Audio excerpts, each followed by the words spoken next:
अच्युतानंद लिखिले 600 वर्ष तले मालिकार नाम शिवकल्प नवखंडन खंड कले लेखा जंत्र मान उलटी पड़ो पढ़ा ज्ञानी हेबे बड़ा इंटरनेट फेल मारिबो अच्युत लिखिले मालिकार जहा अर्खित दास महागुप्त पद्म कल्पर लिखिले जो प्रकृति कोप करिवो सेतबेले वैज्ञानिक जंत्र मान अचल होइबो बाबू अचल होइबो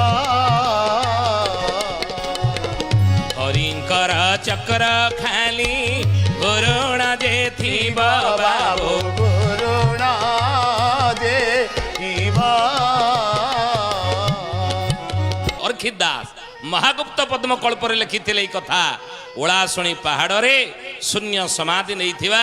संत महात्मा अर्खित दास ए कथा को लिखि दी जाइछने भविष्यवाणी देखिबो दिने कलिजुगर वारण बेले तले आसीबो हे कली हत मानव तुमे देखिबो ये वैज्ञानिक जंत्र चलिबो नाही ये वैज्ञानिक जंत्र मान सब अचल होई जिवो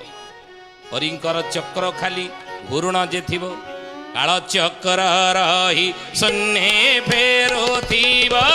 ग्राम मान नाश जीव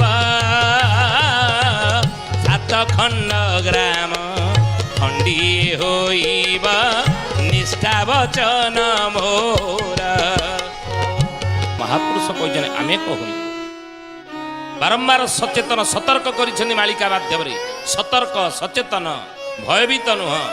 से कहले लेखा जंत्र मान उलटी पड़ब पढ़ा ज्ञानी हेबे बणा मंग मंगुआड़ बोल न मानिबे ज्ञान कही कड़ना अच्युतानंद लिखिले 600 वर्ष तले मालिकार नाम शिवकल्प नवखंडन खंड कले लेखा जंत्र मान उलटी पड़ब पढ़ा ज्ञानी हेबे बड़ा इंटरनेट फेल मारिबो